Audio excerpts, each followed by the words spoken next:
What is going on, guys? Mobile carrier news here, and all three carriers are basically going back to their old days from 2010.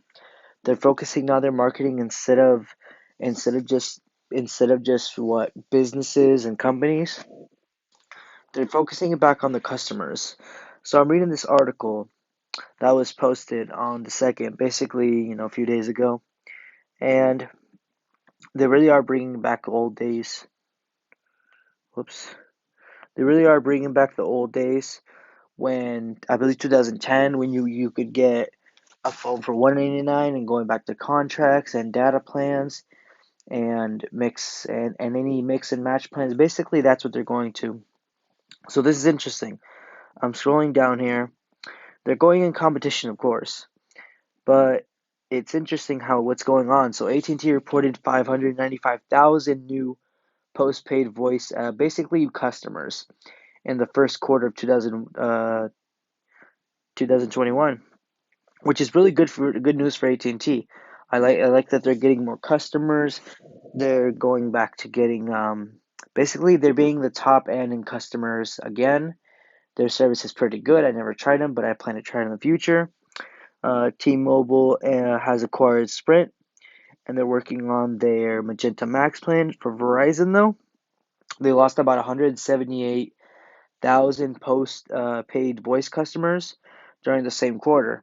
So I'm surprised Verizon's losing customers. It's very interesting. It's not really depressing because I don't work for the company.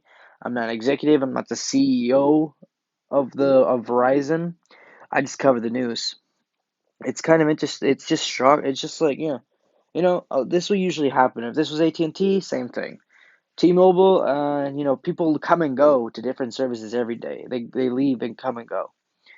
So Verizon is going back to giving out their best deals to customers. Top tier phones for $0 a month. It says right here, which is honestly not really true. It's not really going to be $0. It's going to cost you something. There's always a catch. It's never really free. And they're pushing this all the way to July, like the end of July. So they really want to get customers in the second quarter. I can tell Verizon is, I don't know if either they're getting desperate or they just want more customers because 178,000 customers lost. That is a lot of customers. That is just, that is a lot of customers lost. I'm pretty sure they went to AT&T or T-Mobile. That's just insane. Like, I did not expect Verizon to lose that much. And I recently went to Verizon. I don't know why people would want to go away from Verizon. Maybe it's because they wanted faster data speeds like AT&T, or they wanted the most unlimited plan without getting capped. There'll always be a pro and con to that. If you go to AT&T, yeah, you'll have the fastest speeds. Your data will be throttled a little bit as well. So that's the con. You'll have good coverage like Verizon, but there's a con. There's always a con when going to these cell phone carriers. It's never going to be 100%. I mean, just like look at me. I literally went to Verizon and my data speeds have been slowed down. Not dramatically though. They've been slowed down probably 0.7%, which is kind of a lot. Not really. I honestly don't mind. Hey, as long as my internet works, that's all I care about. My service is up and running. Let's go. Like I can download videos in a sec. I can upload videos to YouTube. I can watch Netflix while on the go. It's that as long as my service works, I'm fine. The same thing with T-Mobile. You go to theirs, yeah, you'll have the most unlimited data plan. Your speeds will be pretty fast. But the service, depending on where you live, it won't be so good. If you live in California, good luck. It just depends on where you live. Service might not be so great. LA, you'll get good service in T-Mobile. It just depends. But if you get pretty bad service, well, you're paying for the service, so it's like a double-edged sword, pretty much. T-Mobile hasn't really followed suit. They're really focusing on their expensive plan. Like I said, Magenta Max. I've used to have that plan. That plan is pretty good. Coverage won't be so good. Just depends on where you live. Texas, not so good. Some parts of Texas I heard are pretty good. It just depends. El Paso's pretty good. Houston, I'm not really too sure. It just depends. Because they've acquired, Sprint, they have more customer base to, defend. And T-Mobile's doing pretty good so far with customers. They're getting more customers. Um, I'm not really sure why people want to leave AT&T and Verizon. That's their choice, though. I'm not gonna judge them, tell them to stay. It's where they want to go. So we scroll down here. AT&T in June replaced its 30-month EIP with the 36-month EIP. So what they're basically doing here, they're basically extending their not their plans, they're extending their contracts, or like yeah, pretty much contracts. Like, let's say you go on a contract with them, instead of waiting 30 months, you're gonna wait 36 months. So you're getting an additional 6 months to pay off a certain thing. Like, let's say it's the phone, let's say it's a home internet device, let's say USB, just anything you go on a contract, they're extending it. They really want you to at least either pay it off faster or just stick you longer in a contract. That's how they work. The same thing with Verizon. That's how the companies work. They're basically going back to the 2010 eras where, you keep it longer, but you just got to pay it off either faster or they just want to keep you how it is. And T-Mobile is using a 24-month installment plan and an 18-month lease that many Sprint customers, not likely to use, but that's how they're going. Every company is now going back to that 2010 era where you get to keep your device or whatever you have home internet longer, but you're still stuck in the contract unless you pay it off in full or you get to stay with the service longer. They basically want to do that so you don't leave to another carrier because look what happened to Verizon. Verizon lost 178,000 subscribers, and that is a huge loss for them. Like, if Verizon was the if Verizon was the bad was a bad carrier, like my experience with T-Mobile. Now that's just me. I can't speak for everyone else because someone might stay with T-Mobile for 6 years, 2 years. They might not care about the service, just to talk and text. It honestly depends. But now Verizon is actually cranking things up because that's a huge loss. If they can't get 178,000 subscribers back, or if they lose more, it's just gonna be a problem. They're gonna have to change things up. And I really hope T-Mobile does change. Verizon. I hope they do change things up because they're kind of a little behind. They're still using 720p. They should be using 4K at no extra charge, but they do charge $10 a month, and I don't want to fall for that. I'd rather pay $10 less with their auto pay. So I'll just stick to 720p. 720p is still high definition. I don't want to pay an extra $10 just for 4K resolutions. No, thank you. I'm not gonna get upset by that.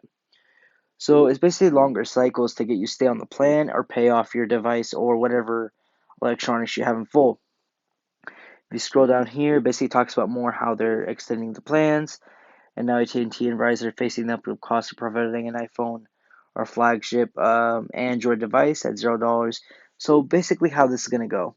So they're gonna say it's at $0, but you're still gonna pay monthly fees for it. So it's not technically free zero money. It's not $0. They're going to say, okay, so you want to pay it off for 2 years or 1 year. That's what they're going to give you. If it would pay it off for a year, yeah, you're going to pay it off for a year, but you're going to be stuck with their service. So they're going back to those 2010 errors where people were stuck in a contract. Hey, if you like the service, you can be stuck in a 2 or 3 year contract and you'll be fine. If you don't like the service, then you got to pay off the device as soon as possible and then make the switch. That's just how it basically is. If we scroll down here, customers signing up today will still be paying for the month of an unlimited data plan until July 2024. So that's an interesting move that they're pulling off. Verizon customers who take advantage of the offer will be paying a premium unlimited plan into 2024, July 2023. So they're giving you a few years to pay off your device or pay with the plan if you can't pay it off the phone in full. So that's what's interesting. What Verizon is doing, they basically want to keep more. So Verizon doesn't want to lose any more customers, so they're bumping up their installment plans and 2 to 3 year contracts so they don't leave. Like, I know it sounds kind of harsh, but it's Verizon. They lost a lot of customers first quarter. I don't think they want to lose more. I'm not saying they'll go to zero. It's just Verizon needs to step their game up. They need to improve. T-Mobile and AT&T are kind of ahead of the game for now. I don't know if Verizon will bounce back. Maybe. I'm not the executive. I don't work for the company. I'm just covering the news. Can Verizon bounce back? I believe so. It's going to take some time though. Verizon needs to bump things up with their plans, with everything, just to get the ball rolling and catch up to AT&T and T-Mobile. That's my full opinion on that. So in mid 2020, the market's less competitive with fewer switchers than ever. Is this normal? No, not really.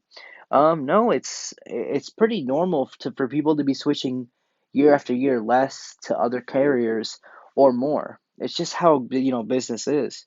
You know, I'm one of the few people who switch carriers.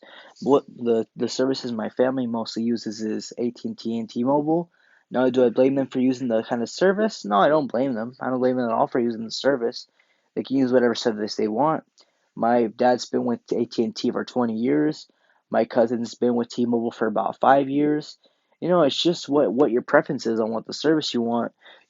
Whatever the cost is, you pay for. You pay $50 a month for AT&T, yeah, you'll get the fastest speeds, but you'll be slowed down heavy. You're paying $50 a month. That's just how it is with plan.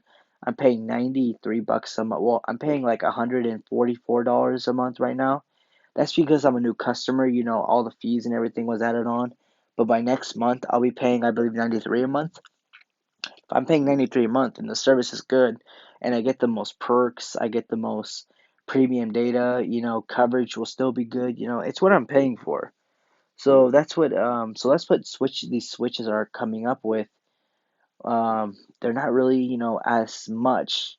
Although I am kind of shocked Verizon lost a lot of customers. So I think Verizon is keeping their eye on that, and that's why they're extending their plans. Not data plans, they're like installment plans. And if I was the executive of Verizon or the CEO, I would honestly be doing this right now. I would be doing that. If I lost a lot of customers, for my company. I don't want to lose more, so I'm gonna keep them in a 2-year contract, three, and just try. Hopefully, I don't lose more. Um, I'm pretty sure the same thing will happen to AT&T and T-Mobile. By this, they might lose some customers. They might lose 50,000 or 100,000. I don't know. They've been gaining lately, as of what I'm hearing. But that's good for them. It's gonna happen to them too. There's no one winner. There's no one winner, no one loser. It's just how it is, honestly. And in April, Comcast announced that they're about their family plans, and basically, I don't want to bore you guys into this.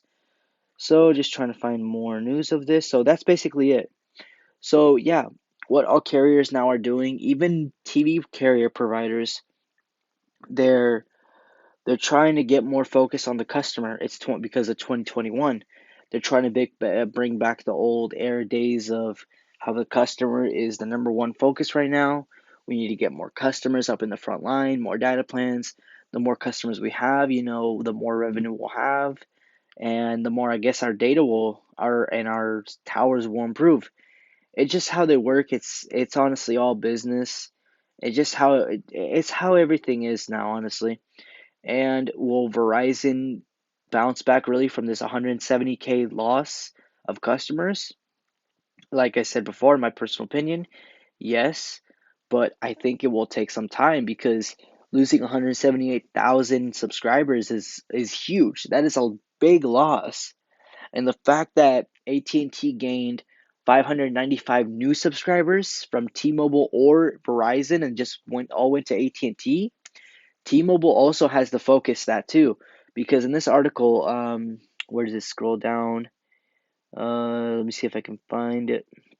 Yeah, and here it doesn't say how much customers T-Mobile lost. So that means T-Mobile did not publish on how many customers it lost. I'm pretty sure. Okay, the fact that AT&T gained 595,000 like new subscribers, that means T-Mobile lost some customers too.